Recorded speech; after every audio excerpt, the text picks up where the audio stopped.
Hello, everybody. Welcome to Q&A Tuesday.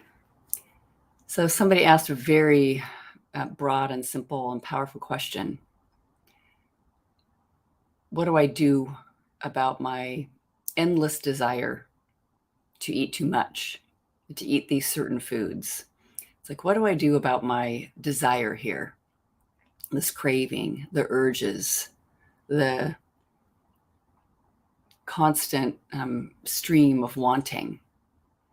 So I could say, well, we could all look at that and say, is it there all the time? Because it isn't. I mean, you're sleeping, you're busy, you're occupied with something else, your mind is attending to something completely different, and then here it reappears. But I get the question is like there's this reappearance of this wanting that happens.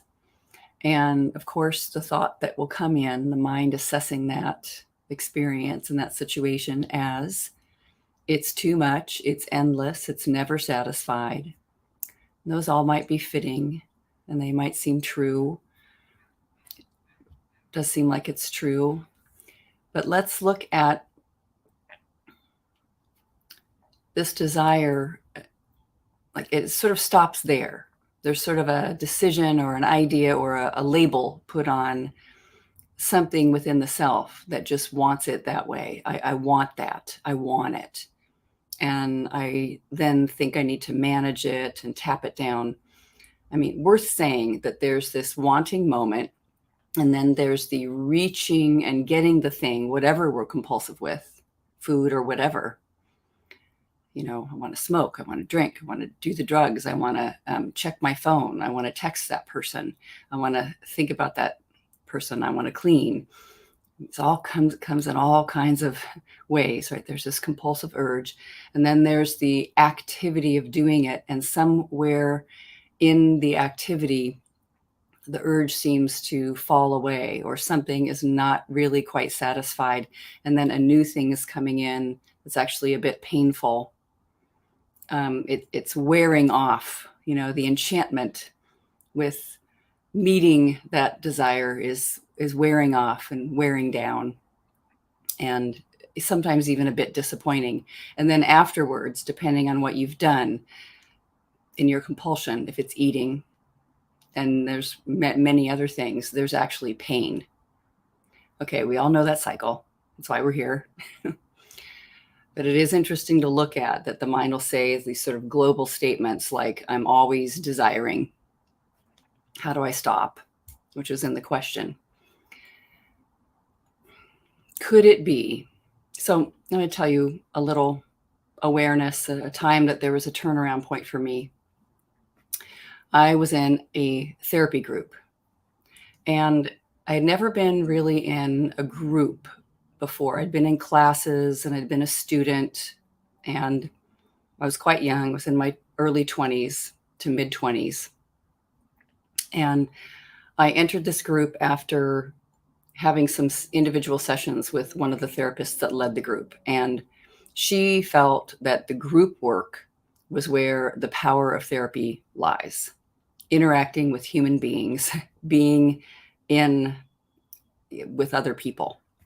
And that there were guidelines in this group that were very clear about how we interact together. It was very powerful. It was a life-changing time. It was actually a pivotal point for me of stopping such intense compulsive behavior. I would say there was a lot of thought streams that still would happen, but the intensity or the damaging compulsive behavior really faded out during that period of time. And I'll tell you why. And when I look back at that, when I first entered, lots of compulsive eating. One of our commitments was that I will not harm myself.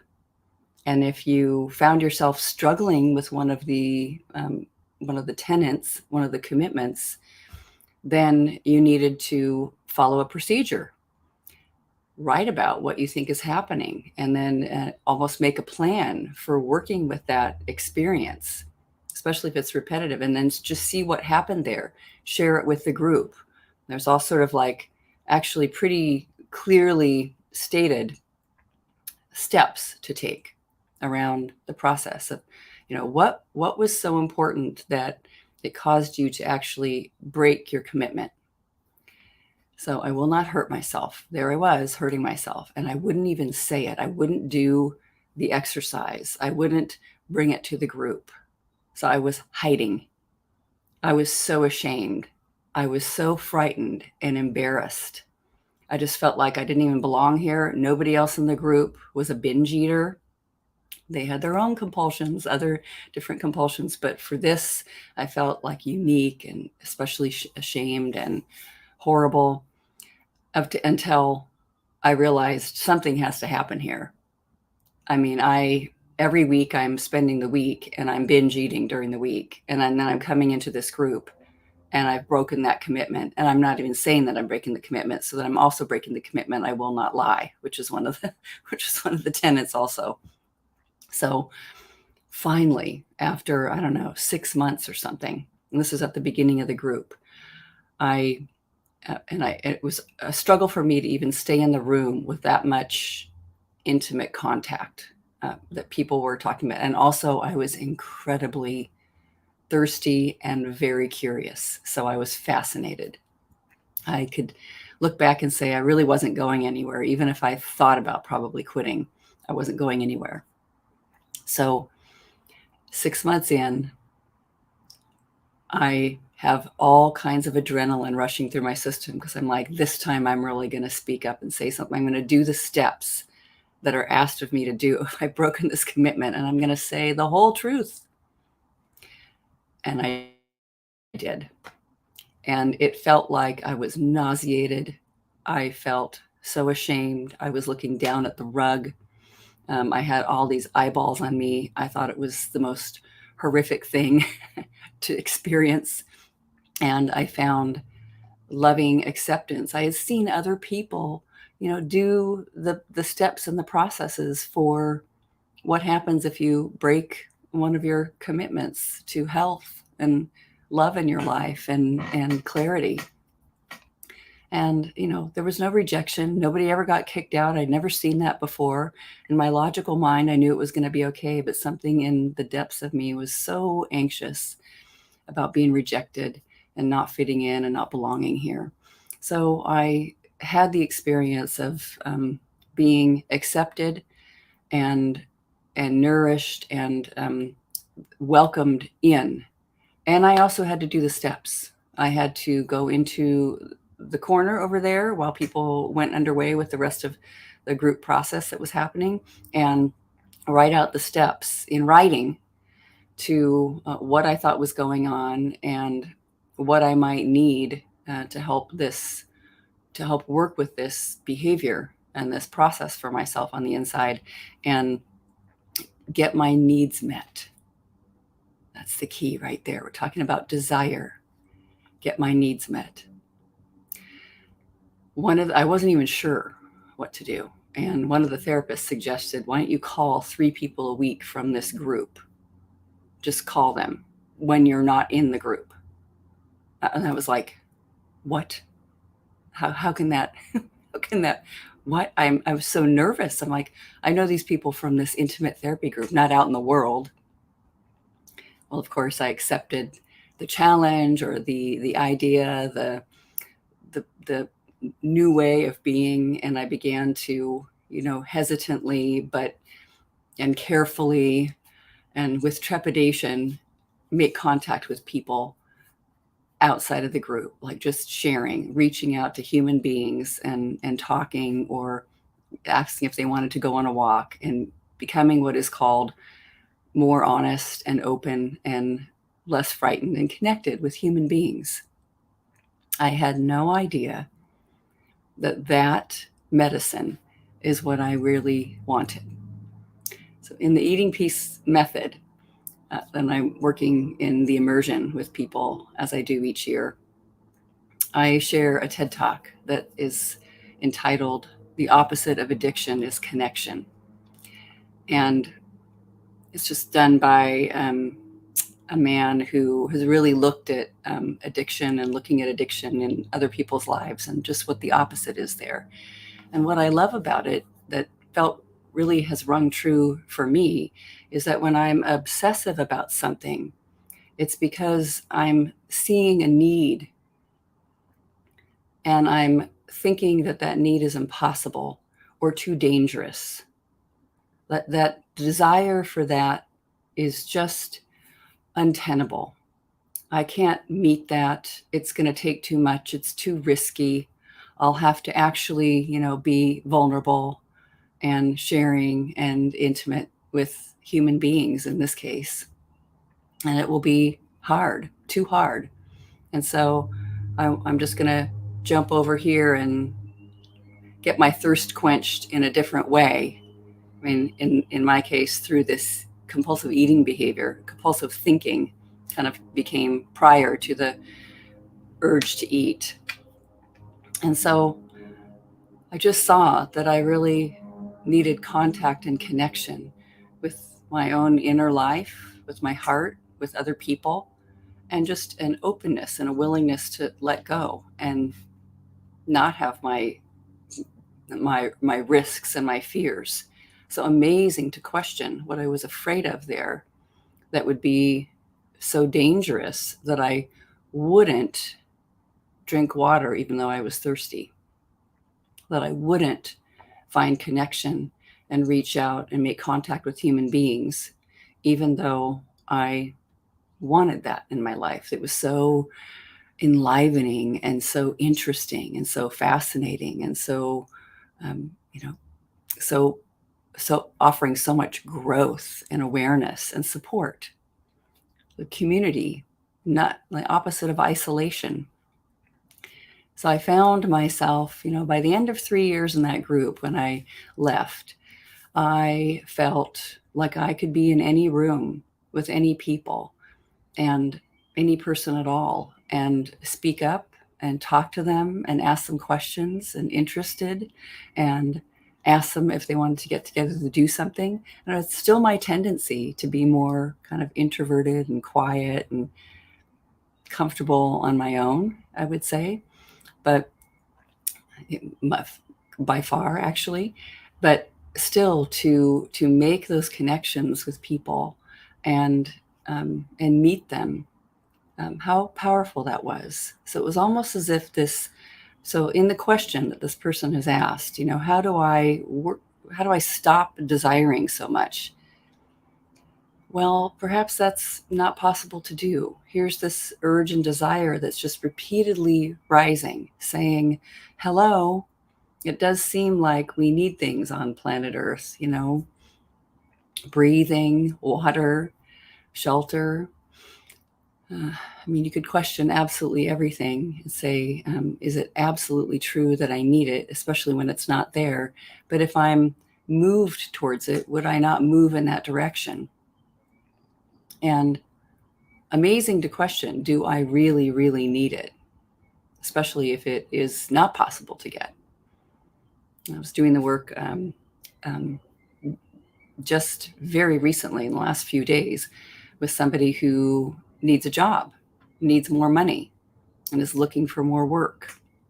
And then thinking about jobs and money and thinking about how much of a barrier there is to her perceptions of getting a job, that there's all these negatives around getting one. So no wonder she hasn't gotten one. There's benefits, but they aren't worth the harm that she perceives would be involved. But you could question those perceptions. Is it really that harmful? Is it so dangerous? Like for me, it's so dangerous to be honest and open. And even though I was flooded with shame and embarrassment and fear, was it so dangerous to have all that running in the presence of other people? No, it wasn't. So to learn that and be aware of that and see just began to dissolve all the desire, all this desire for a compulsive grabbing and overing over here just faded itself right away. It just dissolved out of the picture. It was no longer necessary. So there was no control needed. I didn't have to contend with this thing called wanting. is it just wasn't there anymore. I like the image of a 2-year-old, they seem to move all about the room, like just looking at things and picking things up and reaching out and grabbing for it and being delighted in everything that's about. And there isn't an imbalance of what they're curious about. They'll go to sleep and they, eat and drink and do what they do and learn. And we wouldn't have them stop doing all that. We're just trusting the process of their development as they do what they do. And it's completely innocent. But there's wanting is built in to the human mechanism. And good that it's there, because it makes them, just something happens and they get up and learn how to walk and do everything that they're doing. To treat ourselves that way too, and hold that there's a balance. So maybe there is something, the end of this is there's something that is really deeply desired that has nothing to do with the substance or activity or compulsive behavior that I'm engaged in. That if this over here that I truly want, some kind of connection, opposite of addiction is the connection and contact with that. I can open up to that and see it despite the fears that I have. I might have to go through a little bit of a bumpy ride, questioning my thinking around what's dangerous about this, but seeing I do and I am interested and I feel a longing for that. And to just, in the balance of life flowing in and out, be over here with that nature of being curious and making contact, and especially for me in that situation, other human beings and connection and sharing and learning about other people and having it not be frightening. Something about that became incredibly interesting and beautiful, nurturing. It fed me.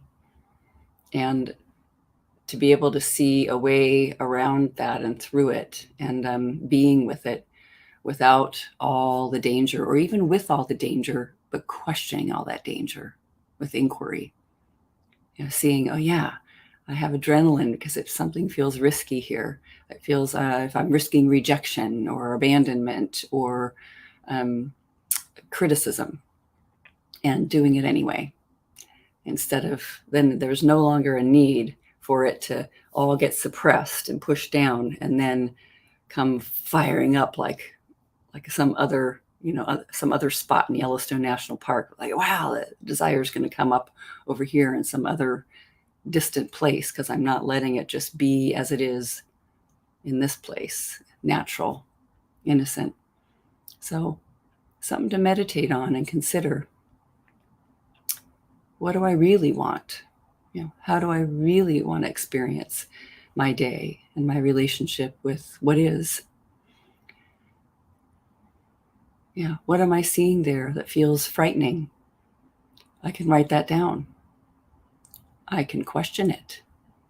I can use 4 questions and turnarounds to work with my perceptions of what is and what I see of as dangerous.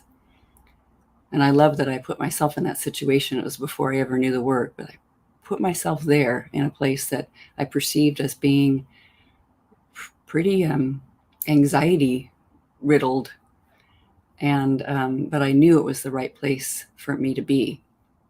And it was very, very healing. All right, so let me know how it goes. Lots of love, and thanks for the great question.